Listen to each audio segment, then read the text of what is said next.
Right now, it's just like unreal for everybody. From the football field to the slammer, the captain of Bloomfield High's team is locked up on murder charges tonight. Good evening. A secret lover's quarrel may have led to the fatal stabbing. Police say the high schooler has already confessed. Fox Connecticut's Crystal Hall joins us live from Bloomfield High with more on this salacious story. Crystal. Well, Brenton Allison Terrence Mitchell was the captain of the football team. His name was even on tonight's roster for the game, but he won't be joining his teammates anytime soon.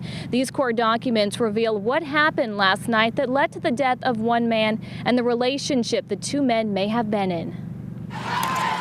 On this Friday night, 18-year-old Terrence Mitchell, captain of the Bloomfield football team, should have been joining his teammates on the field. Instead, he's locked up behind bars, accused of stabbing a man to death.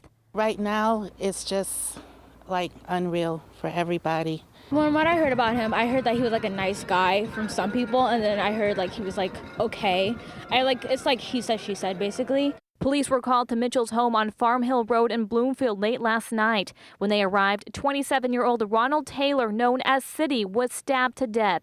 Court documents reveal Mitchell initially lied to police about stabbing Taylor, but later admitted to doing so 5 times. Mitchell's grandmother, Gilda Johnson, says her heart goes out to all involved. I'm sorry for him and his family. I'm sorry for my grandson and for the rest of us. Mitchell tells police the two had been in a sexual relationship for about 2 years and often smoked marijuana and drank alcohol at Taylor's home. About 3 weeks ago, Taylor posted a picture of Mitchell on Facebook with the caption, "Bloomfield gay football player." It was taken down after a few hours. The 18-year-old tells police that Taylor threatened to post it again if he tried to end the relationship. I knew nothing about that. All that I knew is that they were friends. Mitchell tells police the knife came out Thursday night after an argument between the two men inside Taylor's car. Mitchell claims Taylor punched him first. The one-star football player, known by his coach as, quote, a great kid, now charged with murder. We did reach out to Taylor's family, but they did not want to speak on camera. Mitchell is being held on a $1 million bond. We're live tonight in Bloomfield. Crystal Hall, Fox, Connecticut. Crystal, thank you. A summary report will be released Monday, but already the police response to the tragic shooting at Sandy Hook Elementary is coming under fire. Sources say one of the actions under scrutiny, the first responding officer's decision to park nearly a quarter mile away from the school and wait for other officers to arrive. Those officers moved to the school on foot along the tree line. Dispatch records show the first 911 call came in just before 9:36 a.m. and officers were inside the school by 9:44. Monday's report is expected to be about 50 pages long. One family member tells us the information in the report may be new to the general public, but many of the victims' families already know most of the details. A Fox follow-up now to a violent trend happening right here in Connecticut. After 6 reported knockout assaults in New Haven, officers are going undercover to find the culprits. Police have narrowed in on 3 people of interest but have not made any arrests yet. 3 surprise attacks happened near Gateway Community College on Monday, another 3 on Tuesday. The goal is to knock out a stranger with one punch. A suspected serial pharmacy robber is in the hands of police tonight. David Haney faces federal charges for this robbery, where a man stole more than 2,000 oxycodone pills from a CVS in South Windsor back on September 25th. Now, police believe he may also be behind similar armed robberies at CVS and Walgreens pharmacies in Manchester, South Windsor, Meriden, East Hartford, and Vernon. A warning for parents in Bristol tonight. Police are on the lookout for the driver of a white van who tried to lure a 13-year-old girl into his vehicle. The attempted pickup happened on Arbor Court around 5:30 this evening. After declining a ride from the man 2 times, the girl ran away, but she wasn't able to get a license plate number. A portion of the Glastonbury Turnpike is still closed tonight because of smoke from a large fire this morning. Police are trying to figure out what caused the flames to break out at an abandoned garage. No one's lived at the adjacent home for years. There were no reports of any injuries.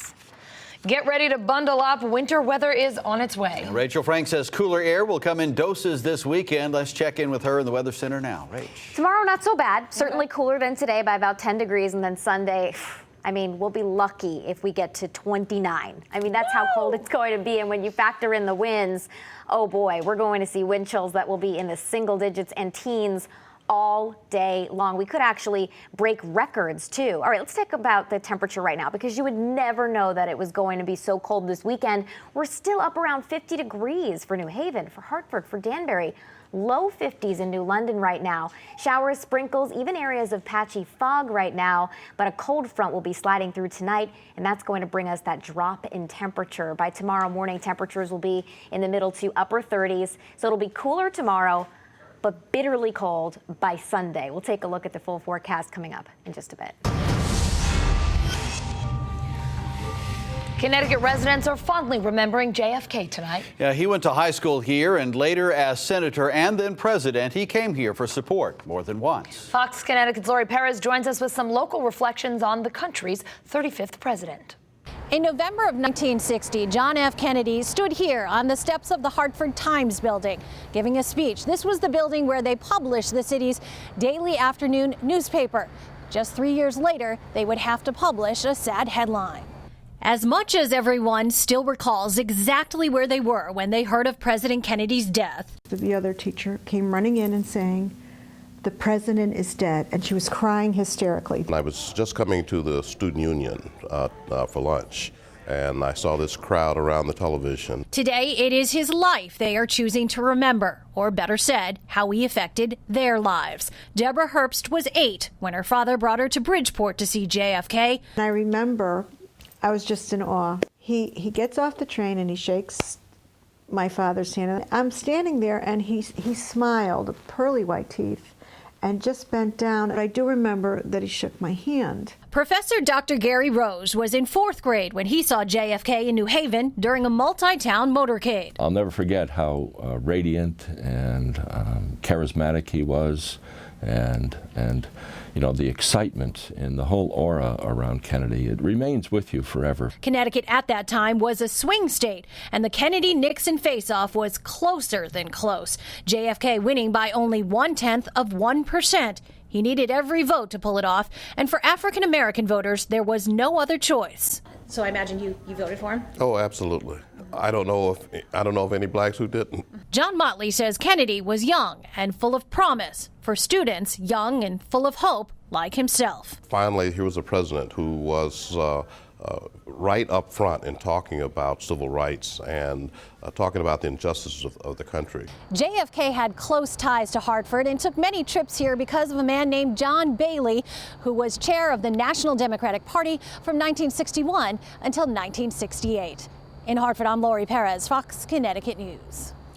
Now, JFK inspired lots of people, including a longtime English teacher at the president's former prep school in Wallingford.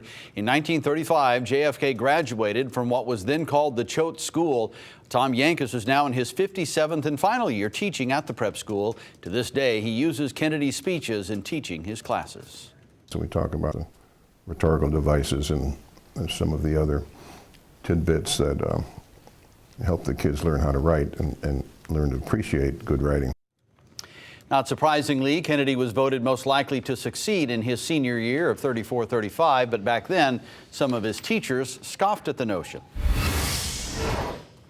Well, it's good for the goose, not good for the gander, at least when it comes to Obamacare in Connecticut. Governor Malloy is passing on the president's fix to allow anyone with a canceled plan to get a year extension, saying it won't work here in Connecticut. He says the state's insurers have made it clear, even if they had the option, they would not reopen policies.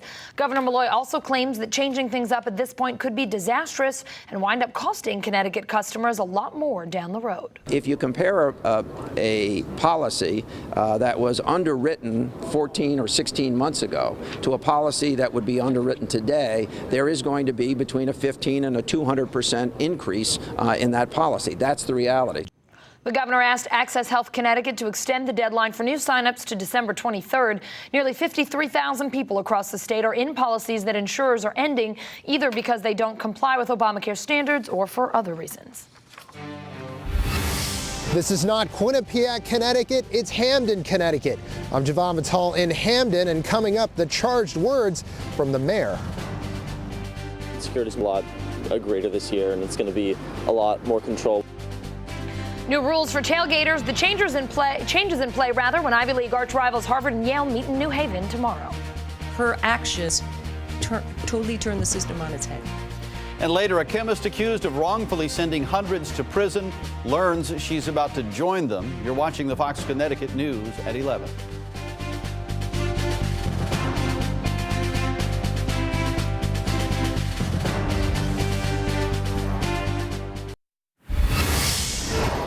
Tonight in Hamden, it's university versus mayor. Now, recent comments made by Quinnipiac's president are not sitting well with Mayor Scott Jackson. Fox Connecticut's Javon Vitale has more on this budding rivalry.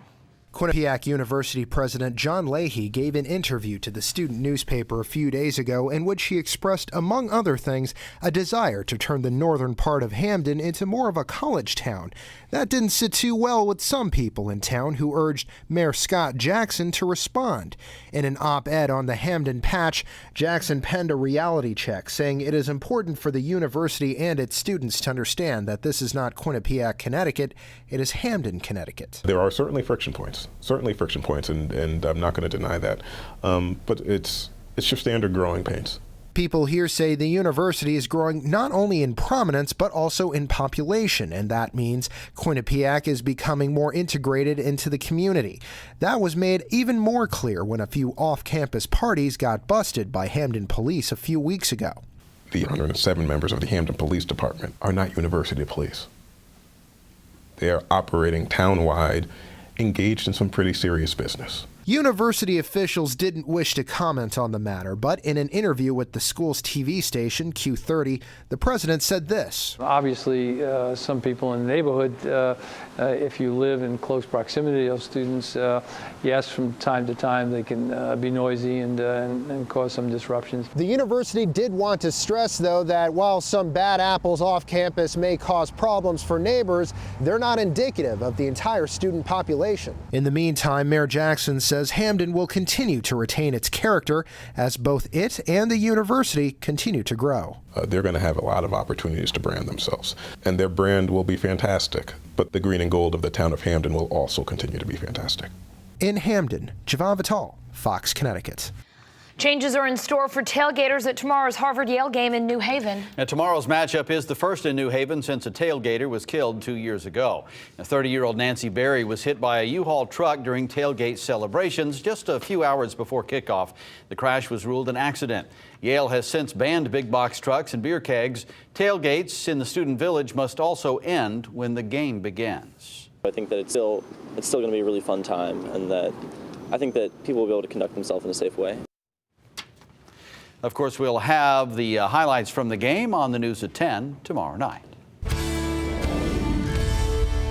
And pretty stellar weather for the game. Hey, at least the game is not on Sunday. Then it would be brutally cold. You wouldn't know cold was on the way at all, though, looking at the current temperatures right now, sitting in the 40s to around 50 degrees. Cold front, though, is on the way, and that's going to drop temperatures back into the middle and upper 30s for inland areas, and for the Connecticut shoreline in the upper 30s to right around the 40-degree mark. Temperatures tomorrow will be about 10 degrees cooler than today in the wake of a cold front which will approach. And you can see some showers taking a run at Connecticut out ahead of that front, but it'll be a secondary front that passes through tomorrow night that brings in the harsh cold that I keep telling you about. So a shower or a sprinkle in spots tonight. Tomorrow it's partly to mostly sunny and breezy with high temperatures that'll be in the mid-40s.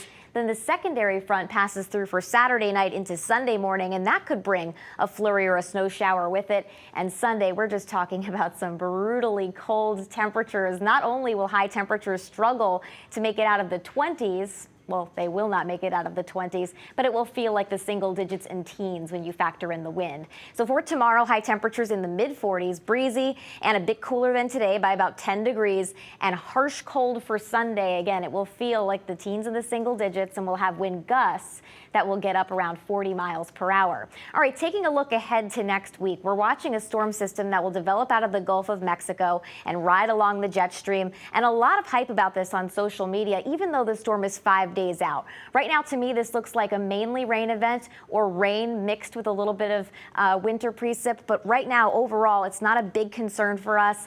The biggest concern would be the timing, of course, because a lot of people would be traveling on that day, but still a lot of details that need to be ironed out. And so basically my best advice is just make sure you follow the forecast closely if you are planning on doing any traveling. It's just not worth getting worried about quite yet. So harsh cold for Sunday. I've said that like 10 times. I think I drove that point home. Mid-30s on Monday, and we're up around 40 degrees by Tuesday. Could see a flurry in spots.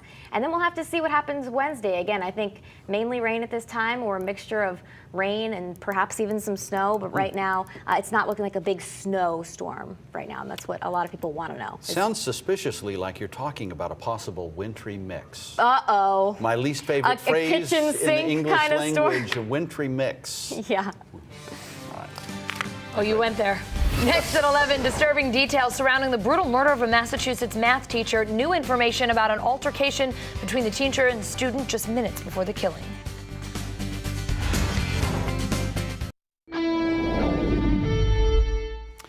Tonight, chilling new details in the brutal rape and murder of a Massachusetts teacher last month. Court documents show the 14-year-old student charged left a note beside Colleen Ritzer's body reading, "I hate you all."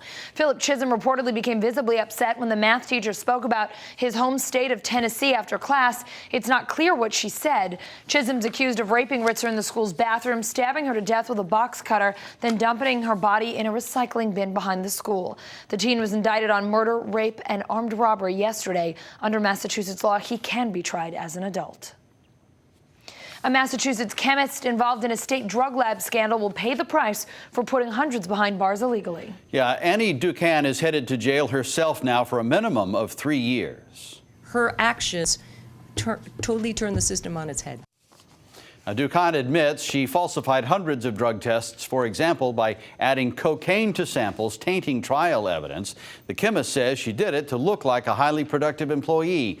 Tens of thousands of suspects may have been falsely convicted. 300 people have been released in Boston alone.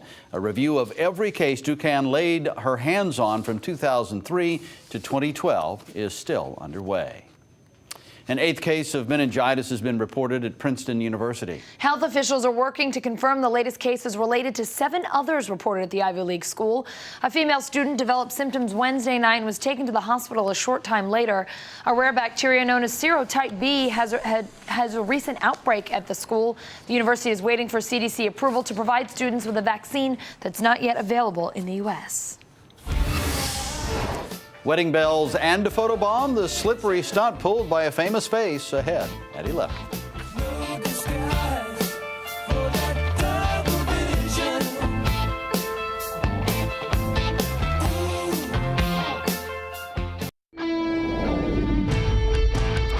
Well, UConn's loved playing at Madison Square Garden over the years. That's it in sports. We'll be back after this. They call it a TV timeout.